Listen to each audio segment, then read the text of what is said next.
북한에 대한 승리. 한국이 해야 할 유일한 것. 가장 확실한 승리의 방법은 남북한의 군비 경쟁이다. 과거 동서냉전 시대에 미국과 소련은 군비 경쟁을 했습니다. 서로 침략에 대한 두려움에 재래식 무기와 핵무기로 서로 견제하며 공격력을 강화했죠. 결국 소련은 과도한 군비 경쟁을 버티지 못하고 경제가 파탄나서 자멸하게 되었습니다. 남북한의 관계도 마찬가지입니다. 남북한의 강력한 군비 경쟁은 북한을 스스로 자멸하게 만들고 결국 이로 인해서 가장 평화로운 통일과 결말을 만들게 될 겁니다. 한국이 군사력을 축소하고 무기를 도입하지 않고 군사력을 줄인다면 북한이 핵을 포기하고 평화를 선택할 것으로 생각합니까? 아닙니다. 북한은 남침을 바로 할 겁니다. 과거 6.25 때도 마찬가지였습니다. 미군이 철수하고 한국의 군사력과 무장이 가장 약해졌을 때 북한은 남한 침략의 절호의 기회로 보았습니다. 절대로 독재자는 전쟁과 야육을 포기하지 않습니다. 히틀러가 평화를 지향하는 나라들을 침략하고 김일성과 스탈린이 6.25를 일으켰듯이 독재자는 상대방의 군사력 약화를 최고의 공격의 기회로 생각할 뿐입니다. 아르헨티나를 쿠데타로 집권한 독재 정권이 같은 편이었던 영국의 포클랜드를 침공했던 이유도 경제난으로 항공모함 폐기하고 군사력을 줄일 수밖에 없었던 영국의 군사력 약화를 기회로 독재자의 욕심과 야욕이 합쳐진 결과입니다. 한반도의 군비 경쟁이 전쟁의 위협을 높일 것이라고 착각해서는 안 됩니다. 한국의 군사력 강화는 오히려 북한 침략과 전쟁 위협을 줄이는 효과를 냅니다. 북한이 강한 적을 함부로 공격할 수 없습니다. 한국이 무장을 하고 군사력을 강화할수록 휴전선에서 분쟁이나 도발을 하기가 더욱 어려워집니다. 한국의 강력한 보복이 두렵기 때문이죠. 그리고 북한도 같이 군사력을 늘리고 무장을 해야 합니다. 간단하 어려운 북한의 경제 사정으로 북한은 군사력 확장에 어려움을 겪고 있습니다. 한국이 군사력을 늘리면 늘릴수록 북한의 경제도 더욱 더 어려워지고 김정은 정권의 유지도 더욱 더 어려워집니다. 과거 동서냉전과 군비 경쟁이 소련의 멸망과 공산주의의 붕괴의 결과를 낳았습니다. 오히려 소련과 미국이 군비 경쟁을 포기하고 미사일 협정처럼 평화협정을 하고 상호 간의 군사력을 줄였다면 아직도 수많은 나라들이 공산주의를 하면서 냉전에 아직도 유지되는 최악의 결과를 만들었을 겁니다.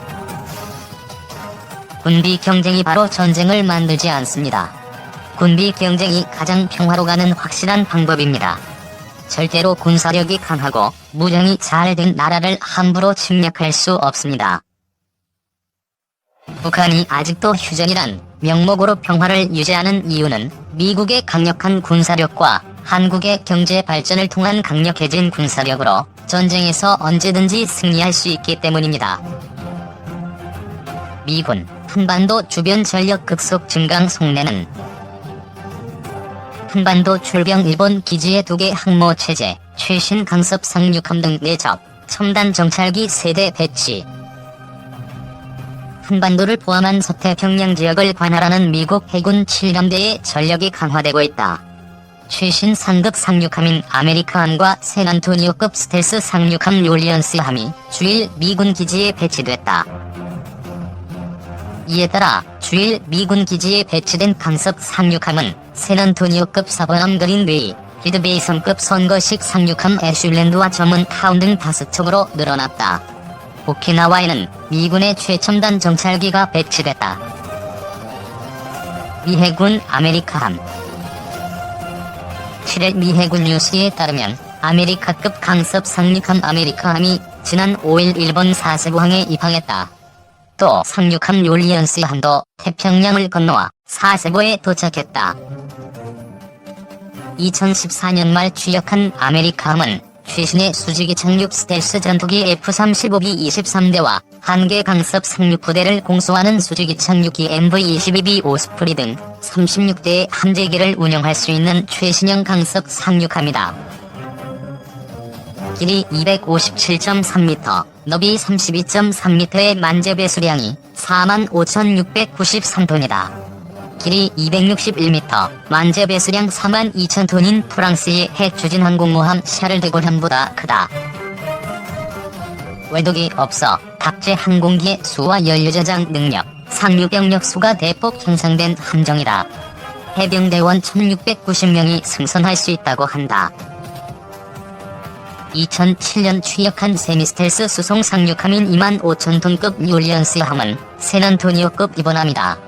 CH-46 4대, MV-22 2대, 공기부 양정 2척과 상륙용 추정 1척으로 최대 800명의 상륙부대를 해안에 상륙시키는 능력을 갖고 있다. 적이 레이더의 소형 어선으로 잡힐 정도의 스텔스 기능을 갖추고 있다. 길이 208.5m, 너비 31.9m다. 아메리카함을 지원하는 역할을 할 것으로 예상된다. 미 해군 율리언스함, 애슐랜드함과 저먼타운함은 미 해군이 8척 보유하고 있는 휘브베이선급 선거식 상륙함이다. 길이 190m, 너비 26m의 만재 배수량은 16,883톤이다.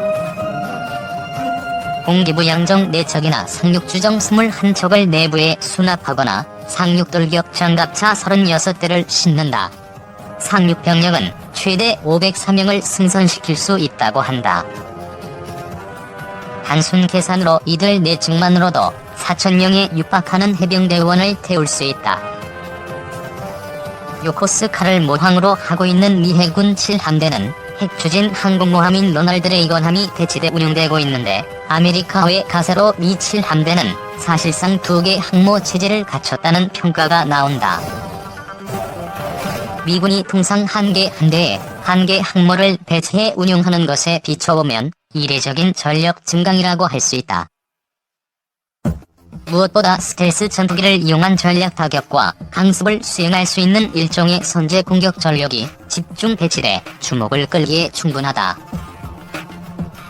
미군은 또 오키나와의 주요 항공 정찰 자산을 보내 한반도 상공을 샅샅이 탐지하고 있다.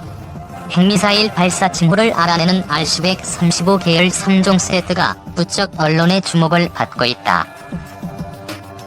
최고의 정찰 자산으로 평가되는 RC-135W 리벳 조인트, RC-135U 컴베센트, RC-135S 코브라볼이다.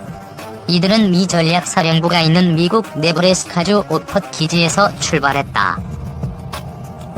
RC-135VW 리벳 조인트는 적이 신호정보와 전자정보, 통신정보를 공중에서 가로채 적이 위치, 의도, 위협적 활동을 미리 파악한다. 이래에 불과한 RC-135U 컴베센트는 적 레이더의 전파를 잡아낸 뒤 적의 방공망을 분석한다. RC-135S 코브라볼은 적외선 센서, 광학 카메라, 첨단 통신 설비를 달아 탄도미사일의 발사 징후를 찾고 궤적을 추적해 낙하 지점을 계산한다. 이례적인 해공군력 증강을 들여다보면 미인도 태평양 사령부가 만일의 사태에 대비한 작전을 준비 중임을 추측할 수 있다.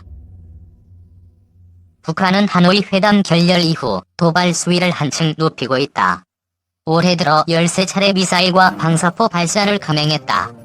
김정은은 군부대 현지 지도를 강화하고 있다. 북한이 대륙간 탄도탄을 발사하는 도발을 할 것이라는 추측이 무성하다. 도널드 트럼프 미국 대통령이 지난 3일 북서양조약기구 정상회의 참석차 영국 런던을 방문해 가진 기자회견에서 북한과 관련해 필요시 군사력을 사용할 것이라면서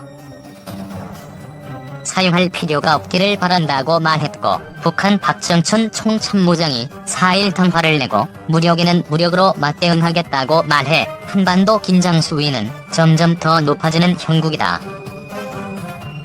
시청해주셔서 감사합니다. 포스팅이 도움되셨다면 구독하기를 꾹 눌러주세요.